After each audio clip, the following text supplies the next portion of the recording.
ओम नमो विष्णुवे नमः। दोस्तों, हिंदू धर्म में गुरुवार का दिन भगवान विष्णु और देवताओं के गुरु बृहस्पति को समर्पित है। इस दिन भगवान विष्णु जी की पूजा अर्चना की जाती है। साथ ही गुरुवार का व्रत भी रखा जाता है।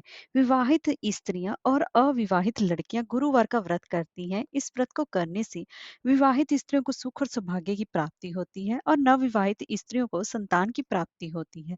अविवाहित युवतियों की शीघ्र शादी हो जाती है। साथ ही कुंडली में गुरु भी मजबूत होता है और इससे करियर और कारोबार में मन मुताबिक सफलता भी मिलती है। और गुरुवार का व्रत करते समय इस समय गुरुवार की व्रत कथा भी अवश्य सुनी जाती है। तो दोस्तों, आज की हम इस वीडियो में मैं आपको गुरुवार की व्रत कथा श्रवण करवाने जा रही हूँ। तो चलिए वीडियो शुरू करते हैं। दोस्तों, अगर आपको हमारी ये वीडियो अच्छी लगी है तो लाइक शेयर और सब्सक्राइब करना ना भूलें और कमेंट बॉक्स में हरिओम अवश्य लिखें। तो चलिए वीडियो शुरू करते हैं। दोस्तों, इस दिन इस व्रत में केले का ही पूजन अर्चन करना चाहिए और भोजन में चने की दाल आदि का करें और नमक ना खाएं और पीले वस्त्र पहने और पीले फलों का ही प्रयोग करें। आइए अब कथा श्रवण करते हैं। दोस्तों, प्राचीन समय की बात है। एक बड़ा ही प्रतापी तथा दानी राजा था। वह प्रत्येक गुरुवार को व्रत रखता एवं पूजा करता था। ये बात उसकी रानी को बिल्कुल भी अच्छी नहीं लगती थी। ना वह व्रत करती थी और ना ही किसी को एक पैसा वह दान में देती थी। राजा को भी ऐसा करने से हमेशा ही मना किया करती थी। एक समय की बात है कि राजा शिकार खेलने वन को चले गए। घर पर रानी और दासी थी। उस समय गुरु बृहस्पति देव भगवान साधु का रूप धारण कर राजा के दरवाजे पर भिक्षा मांगने आए। साधु ने रानी से भिक्षा मांगी तो वह कहने लगी, हे साधु महाराज, मैं तो इस दान पुण्य से तंग आ गई हूँ। आप कोई ऐसा उपाय बताएं जिससे कि ये सारा धन नष्ट हो जाए और मैं आराम से रह सकूं। तभी साधु रूपी बृहस्पति देव ने कहा, हे देवी, तुम तो बड़ी ही विचित्र हो। संतान और धन से भी कोई दुखी होता है। अगर तुम्हारे पास धन अधिक है तो इसे शुभ कार्यों में लगाओ, जिससे कि तुम्हारे दोनों लोग सुधरें। परंतु साधु की इन बातों से रानी खुश ना हुई। उसने कहा, मुझे ऐसे धन की आवश्यकता नहीं है जिसे कि मैं दान दूं तथा जिसको संभालने में ही मेरा ही सारा समय नष्ट हो जाए। तब साधु ने कहा, यदि तुम्हारी ऐसी ही इच्छा है तो देवी, तो जैसे मैं तुम्हें बताता हूँ तुम वैसा ही करना।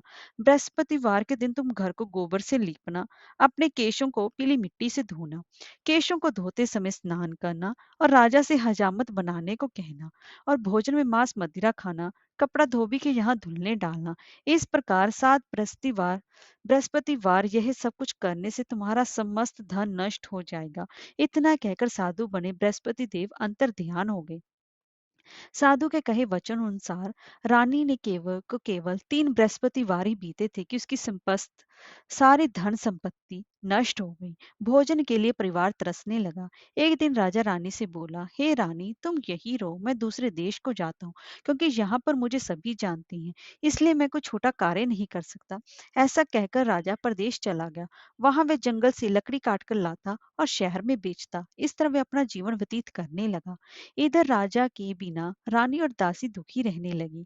एक समय जब रानी और दासी को 7 दिन बिना भोजन के रहना पड़ा, तो रानी ने अपनी दासी से कहा, हे दासी, पास ही के नगर में मेरी बहन रहती है। वह बड़ी धनवान है, तो उसके पास जा और कुछ लेकर आ, ताकि थोड़ा बहुत गुजर बसर हो जाए। दासी रानी की बहन के पास गई। उस दिन बृहस्पतिवार था। रानी की बहन उस समय बृहस्पतिवार की कथा सुन रही थी। दासी ने रानी की बहन को अपनी रानी का संदेश दिया, लेकिन रानी की बहन ने कोई भी उत्तर नहीं दिया। जब दासी को रानी की बहन से कोई उत्तर नहीं मिला, तो वह बहुत ज्यादा दुखी हुई और उसे क्रोध भी आया। दासी ने वापस आकर रानी को सारी बात बता दी। सुनकर रानी ने अपने भाग्य को कोसा। उधर रानी की बहन ने सोचा कि मेरी बहन की दासी आई थी, परंतु मैं उससे नहीं बोली, इससे वह बहुत दुखी हुई होगी। कथा सुनकर और पूजन समाप्त कर वह अपनी बहन के घर गई और कहने लगी, हे बहन, मैं बृहस्पतिवार का व्रत कर रही थी। तुम्हारी दासी गई, परंतु जब तक कथा होती है तब तक ना ही उठते हैं और ना ही बोलते हैं, इसलिए मैं नहीं बोली। कहो दासी क्यों गई थी? रानी बोली, बहन, हमारे घर अनाज नहीं था। ऐसा कहते कहते रानी की आंखें भर आईं। उसने दासियों समेत भूखा रहने की बात भी अपनी बहन को बता दी। रानी की बहन बोली, बहन देखो, बृहस्पति देव भगवान सबकी मनोकामना पूर्ण करते हैं। देखो, शायद तुम्हारे घर में अनाज रखा हो। यह सुनकर दासी घर के अंदर गई तो वहां उसे एक घड़ा अनाज का भरा मिल गया। उसे बड़ी हैरानी हुई, क्योंकि उसे एक एक बर्तन देख लिया था। उसने बाहर आकर रानी को बताया। दासी रानी से कहने लगी, हे रानी, जब हमको भोजन नहीं मिलता तो हम व्रत ही तो करते हैं, इसलिए क्यों ना इनसे व्रत और कथा की विधि पूछ ली जाए, हम भी व्रत किया करेंगे। दासी के कहने पर रानी ने अपनी बहन से बृहस्पति देव बृहस्पतिवार व्रत के बारे में भी पूछा, और उसकी बहन ने बताया कि बृहस्पतिवार के व्रत में चने की दाल और मुनक्का से विष्णु भगवान का केले की जड़ में पूजन करें तथा दीपक जलाएं, पीला भोजन करें तथा कथा भी सुनी। इससे गुरु भगवान अत्यंत ही प्रसन्न होते हैं और मनोकामना पूर्ण करती हैं। व्रत और पूजन की विधि बताकर रानी की बहन अपने घर लौट आई। रानी और दासी दोनों निश्चय किया बृहस्पति देव भगवान का पूजन जरूर करेंगे। 7 रोज बाद जब बृहस्पतिवार आया तो उन्होंने व्रत रखा, घुड़साल में जाकर चना और गुड़ बीन लाई और तथा उसकी दाल से केले की जड़ तथा विष्णु भगवान जी का पूजन अर्चन किया। अब पीला भोजन कहाँ से आए? दोनों बड़ी ही दुखी हुई, परंतु उन्होंने व्रत किया था इसलिए बृहस्पति देव भगवान प्रसन्न थे। एक साधारण व्यक्ति के रूप में 2 थालों में सुंदर पीला भोजन लेकर आए और दासी को देकर बोले, हे दासी, ये भोजन तुम्हारे लिए, तुम्हारी रानी के लिए है, इसे तुम दोनों ही ग्रहण करना। दासी भोजन पाकर बहुत प्रसन्न हुई और उसने रानी को सारी बात बताई। उसके बाद से वह प्रत्येक बृहस्पतिवार को गुरु भगवान का व्रत और पूजन अर्चन करने लगी और बृहस्पति देव भगवान की कृपा से उनके पास धन हो गया, परंतु रानी फिर से पहले की तरह ही आलस्य करने लगी। तब दासी बोली, देखो रानी, तुम पहले भी इस प्रकार आलस्य करती थी, तुम्हें धन को रखने में कष्ट होता था, इस कारण सभी धन नष्ट हो गया। अब गुरु भगवान की कृपा से धन मिला है तो तुम्हें आलस्य होता है। बड़ी मुसीबतों के बाद हमने ये धन पाया है, इसलिए हमें दान पुण्य करना चाहिए। अब तुम भूखे मनुष्यों को भोजन कराओ, प्याऊ लगवाओ, ब्राह्मणों को दान दो, कुआं तालाब बावड़ी आदि का निर्माण कराओ, मंदिर पाठशाला बनवाकर ज्ञान दे दो, कुंवारी कन्याओं का विवाह करवाओ, अर्थात धन को शुभ कार्य में खर्च करो, जिससे तुम्हारे कुल का यश बढ़े तथा स्वर्ग प्राप्त हो और पितर प्रसन्न हो। दासी की बात मानकर रानी शुभ कर्म करने लगी, उसका यश फैलने लगा। एक दिन रानी और दासी आपस में विचार करने लगी कि ना जाने राजा किस दशा में होंगे, उनकी कोई खोज खबर भी नहीं है। उन्होंने श्रद्धा पूर्वक गुरु बृहस्पति देव भगवान से प्रार्थना की कि राजा जहाँ कहीं भी हो वह शीघ्र वापस आ जाए। उधर राजा प्रदेश में बहुत दुखी रहने लगा। वह प्रतिदिन जंगल से लकड़ी बीन कर लाता और उसे शहर में बेचकर अपने दुखी जीवन को बड़ी ही कठिनता से व्यतीत करता था। एक दिन दुखी हो अपनी पुरानी बातों को याद करके वह रोने लगा और वह उदास हो गया। उसी समय राजा के पास बृहस्पति देव साधु के वेश में आकर बोले, हे लकड़हारे, तुम इस सुनसान जंगल में किस चिंता में बैठे हो, मुझे बतलाओ। यह सुन राजा के नेत्रों में जल भर आया। साधु की वंदना कर राजा ने अपनी संपूर्ण कहानी सुना दी। महात्मा दयालु होते हैं। वे राजा से बोले, हे राजा, तुम्हारी पत्नी ने बृहस्पति देव की प्रति अपराध किया था, जिसके कारण तुम्हारी ये दशा हुई। अब तुम चिंता मत करो, भगवान तुम्हें पहले से अधिक धन देंगे। देखो, तुम्हारी पत्नी ने बृहस्पति देव का व्रत प्रारंभ कर दिया है। अब तुम भी बृहस्पतिवार का व्रत करके चने की दाल व गुड़ जल के लोटे में डालकर केले का पूजन करो, फिर कथा कहो या फिर सुनो। भगवान तुम्हारी सब कामनाओं को पूर्ण कर देंगे। साधु की बात सुनकर राजा बोला, हे प्रभु, लकड़ी बेचकर तो इतना पैसा भी नहीं बचता जिससे कि भोजन के उपरांत कुछ मैं बचा सकूं। मैंने रात्रि में अपनी रानी को व्याकुल देखा है, मेरे पास कोई साधन नहीं जिससे कि उसका मैं समाचार जान सकूं, फिर मैं कौन सी कहानी कहूँ ये भी मुझे मालूम नहीं है। साधु ने कहा, हे राजा, मन में बृहस्पति भगवान के पूजन व्रत का निश्चय करो, वे स्वयं तुम्हारे लिए कोई राह बना देंगे। बृहस्पतिवार के दिन तुम रोजाना की तरह लकड़ियां लेकर शहर में जाना, तुम्हें रोज से दुगना धन मिलेगा, जिससे कि तुम भली भांति भोजन कर लोगे तथा बृहस्पति देव की पूजा का सामान भी आ जाएगा। जो तुमने बृहस्पतिवार की कहानी के बारे में पूछा है, तो वह इस प्रकार है। प्राचीन काल में एक बहुत ही निर्धन ब्राह्मण था, उसके कोई भी संतान नहीं थी। वह नित्य पूजा पाठ करता, उसकी स्त्री ना स्नान करती और ना ही किसी देवता का पूजन अर्चन करती थी। इस कारण ब्राह्मण देवता बहुत दुखी रहते थे। भगवान की कृपा से ब्राह्मण के यहाँ एक कन्या उत्पन्न हुई। कन्या बड़ी होने लगी। प्रातः स्नान करके वह भगवान विष्णु जी का जाप करती। बृहस्पतिवार का व्रत भी वह करने लगी थी। पूजा पाठ समाप्त कर पाठशाला जाती तो अपनी मुट्ठी में जौ भर के ले जाती और पाठशाला के मार्ग में डालती जाती। लौटते समय वही जौ स्वर्ण के हो जाते तो उनको बीन कर वह घर ले आती। एक दिन वह बालिका सूप में उन सोने के जौ को फटक फटक कर साफ कर रही थी कि तभी उसकी माँ ने देख लिया और कहा कि हे बेटी, सोने के जौ को फटकने के लिए सोने का सूप भी तो होना चाहिए। दूसरे दिन गुरुवार का व्रत था। कन्या ने व्रत रखा और बृहस्पति देव से सोने का सूप देने की प्रार्थना की। बृहस्पति देव ने उसकी प्रार्थना स्वीकार कर ली। रोजाना की तरह वह कन्या जौ फैलाती हुई पाठशाला चली गई।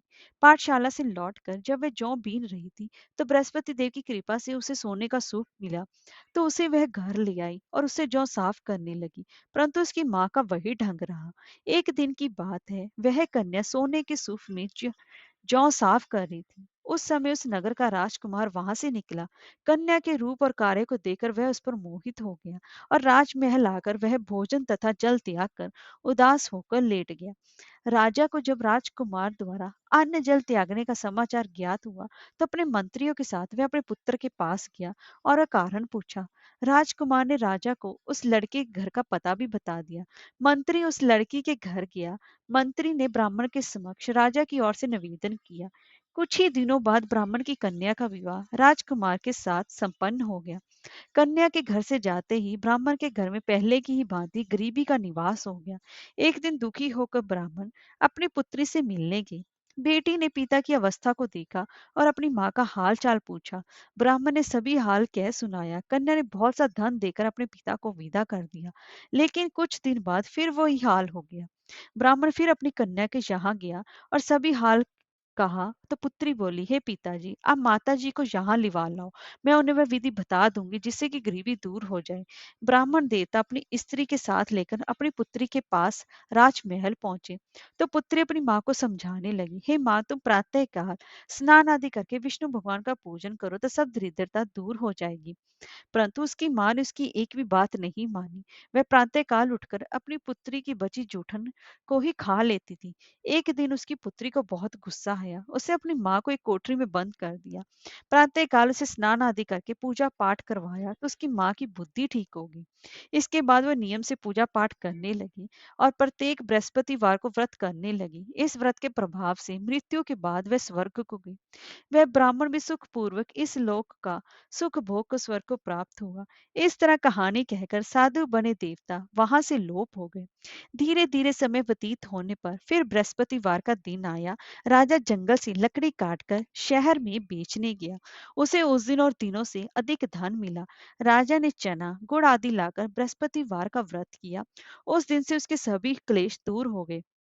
परंतु जब अगले गुरुवार का दिन आया तो वह बृहस्पतिवार का व्रत करना भूल गया। इस कारण बृहस्पति देव भगवान नाराज हो गए। उस दिन उस नगर के राजा ने विशाल यज्ञ का आयोजन किया था तथा अपने समस्त राज्य में घोषणा करवा दी थी कि ये सभी मेरे यहाँ भोजन करने आवे। किसी के घर चूल्हा ना जले। इस आज्ञा को जो ना मानेगा उसको फांसी दे दी जाएगी। राजा की आज्ञा अनुसार राज्य के सभी वासी राजा के भोज में सम्मिलित हुए, लेकिन लकड़हारा कुछ देर से पहुंचा। इसलिए राजा उसको अपने साथ घर महल में ले आए। जब राजा लकड़हारे को भोजन करा रहे थे, तो रानी की दृष्टि उस खूंटी पर पड़ी जिस पर उसका हार लटका हुआ था। उसे हार खूंटी पर लटका दिखाई नहीं दिया। रानी को निश्चय होगा कि मेरा हार इस लकड़हारे ने चुरा लिया है।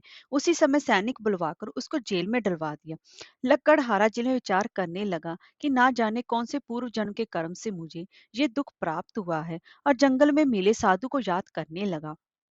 तत्काल बृहस्पति देव साधु के रूप में प्रकट हो गए और कहने लगे, अरे मूर्ख, तूने बृहस्पति देव की कथा नहीं कही, उसे कारण तुझे ये दुख प्राप्त हुआ है। अब चिंता मत कर। बृहस्पतिवार के दिन जेल खाने के दरवाजे पर तुझे 4 पैसे पड़े मिलेंगे। उनसे तू बृहस्पतिवार की पूजा करना तो तेरा सभी कष्ट दूर हो जाएंगे। अगले बृहस्पतिवार उसे जेल के द्वार पर 4 पैसे मिले। राजा ने पूजा का सामान मंगवाकर कथा कही और प्रसाद बांटा। उसी रात्रि में बृहस्पति देव ने उस नगर के राजा को स्वप्न में कहा, हे राजा, तूने जिसे जेल में बंद किया है उसे कल छोड़ देना, वह निर्दोष है। राजा प्रांतः काल उठा और खूंटी पर हार टंगा देकर लकड़हारे को बुलाकर क्षमा मांगी तथा राजा के योग्य सुंदर वस्त्र आभूषण भेंट कर उसे विदा किया। गुरुदेव की आज्ञा अनुसार राजा अपने नगर को चल दिया। राजा जब नगर के निकट पहुंचा तो उसे बड़ा ही आश्चर्य हुआ। नगर में पहले से अधिक बाग, तालाब और कुएं तथा बहुत सी धर्मशालाएं, मंदिर आदि बने हुए थे। राजा ने पूछा कि ये किसका बाग और धर्मशाला है। तब नगर के सब लोग कहने लगे कि ये सब रानी और दासी द्वारा बनवाए गए हैं।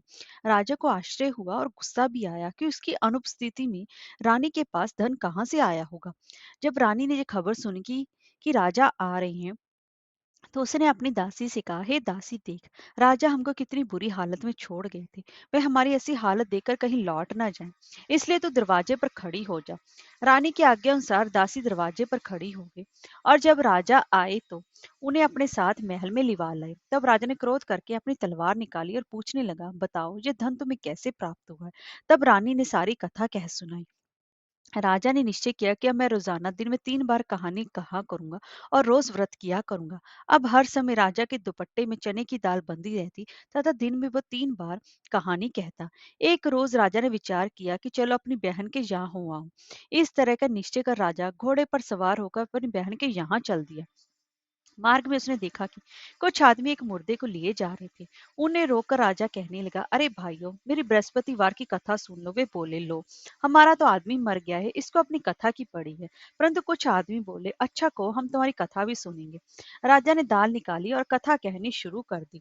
जब कथा आदि हुई थी, मुर्दा हिलने लगा, और जब कथा समाप्त हुई तो राम राम करके वह मुर्दा खड़ा हो गया।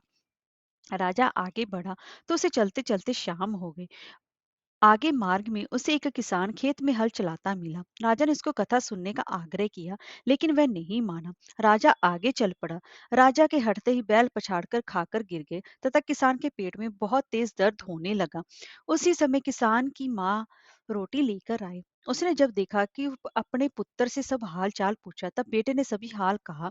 बुढ़िया दौड़ी दौड़ी उस घुड़सवार के पास पहुंची और उससे बोली, मैं तेरी कथा सुनूंगी, तू अपनी कथा मेरे खेत पर ही चलकर कहना। राजा ने लौटकर बुढ़िया के खेत पर जाकर कथा गई, जिसको सुनते ही बैल खड़े हो गए तथा किसान के पेट का दर्द भी बंद हो गया। राजा अपनी बहन के घर पहुंच गया। बहन ने भाई की खूब मेहमानी की। दूसरे रोज प्रांते का राजा जगा तो देखने लगा कि सब लोग भोजन कर रहे हैं। राजा ने अपनी बहन से जब पूछा, ऐसा कोई मनुष्य है जिसने भोजन नहीं किया है, जो मेरी बृहस्पतिवार की कथा सुन ले। बहन बोली, हे भैया, ये देश ऐसा ही है। यहाँ लोग पहले भोजन करते हैं, बाद में कोई अन्य काम करती हैं। फिर वह एक कुमार के घर गई, जिसका लड़का बीमार था। उसे मालूम हुआ कि उसके यहाँ 3 दिन से किसी ने भोजन नहीं किया है। रानी ने अपने भाई की कथा सुनने के लिए कुमार से कहा तो वह तैयार हो गया। राजा ने जाकर बृहस्पति देव वार की कथा कही, जिसको सुनकर उसका लड़का ठीक हो गया। अब तो राजा की प्रशंसा होने लगी। एक दिन राजा ने अपनी बहन से कहा, हे बहन, अब मैं अपने घर जाऊंगा, तुम भी तैयार हो जाओ।